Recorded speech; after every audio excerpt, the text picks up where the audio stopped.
अदिति जल्दी करो, मुझे ऑफिस के लिए लेट हो रहा है।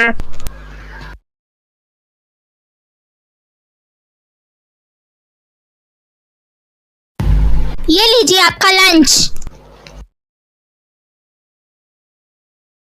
ठीक है, अभी मैं चलता हूँ। जी ठीक है। और तैयार रहना, आज हम डिनर के लिए बाहर जाएंगे। अच्छा ठीक है। मैं भी अभी घर का काम खत्म कर लेती हूँ।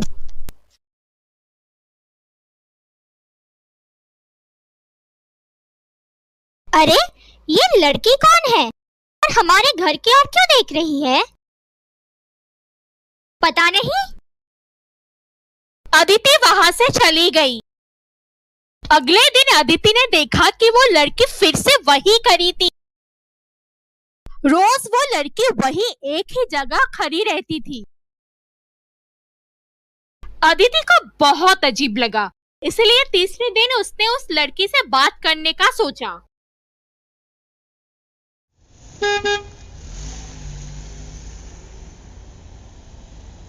जी सुनिए। जी बोलिए। क्या आप किसी का इंतजार कर रही है? जी वो मैं आपको देखती हूँ कि रोज आप यहीं पे खड़ी रहती हो और हमारे घर की ओर देखती हो। क्या बात है, आपको किससे मिलना है? क्या रोहन शर्मा यही रहते हैं? जी वो मेरे पति है। क्या पति? हाँ। मैं चलती हूँ। ये बात सुनते ही वो लड़की वहां से भाग के चली गई। अरे सुनिए, क्या हुआ? अपना नाम तो बता के जाइए।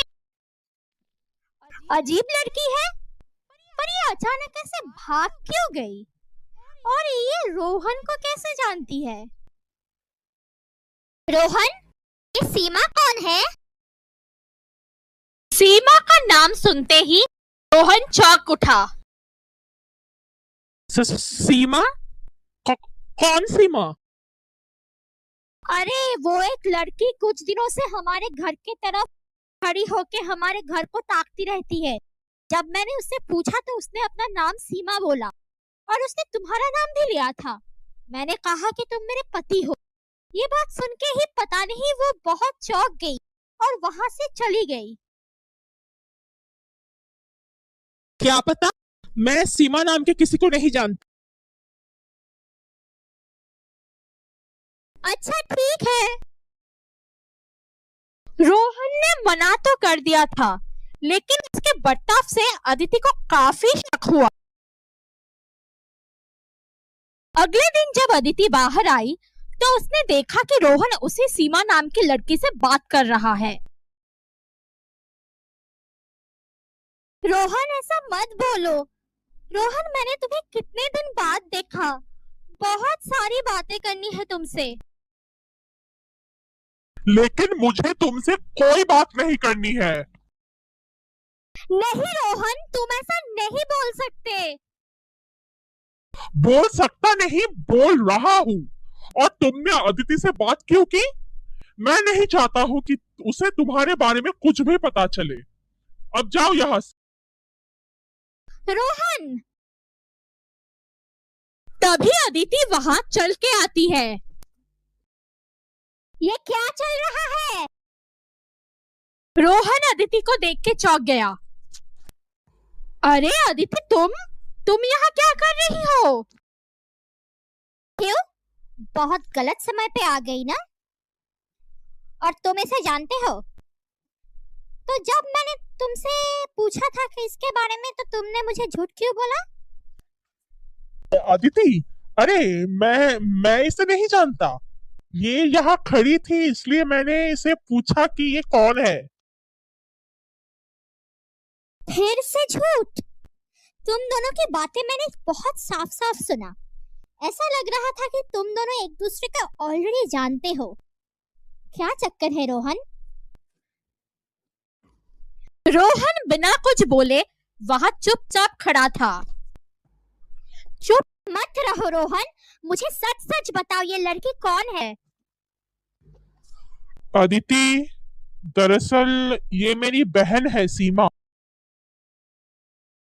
क्या? बहन? हाँ अदिति, बहन। तुम्हारी बहन भी है? हाँ। अरे, मैंने तो आपको कभी नहीं देखा, ना ही आपके बारे में सुना। और रोहन, तुमने मुझे कुछ बताया क्यों नहीं अपने बहन के बारे में? दरअसल ये कुछ साल पहले हम सबको शर्मिंदा करके एक लड़के के साथ भाग गई थी और अब आई है मुझसे मदद मांगने। मदद? कैसी मदद? वो भाभी, मेरे पति बहुत बीमार है। जल्द से जल्द उनका ऑपरेशन नहीं करवाया तो उनकी जान को खतरा है। इसलिए मैं रोहन के पास आई थी ताकि वो कुछ पैसों से मेरी मदद कर सके। मैं कोई मदद नहीं कर सकता। ऐसा क्यों बोल रहे हो रोहन? और क्या बोलूं अदिति, हम सबने इसे इतना प्यार दिया और इसने हमारे मुंह पे काली पोत के घर से भाग गई। इसे तो बहन कहने भी मुझे शर्म आती है। ऐसा मत बोलो रोहन, ये तुम्हारी बहन है।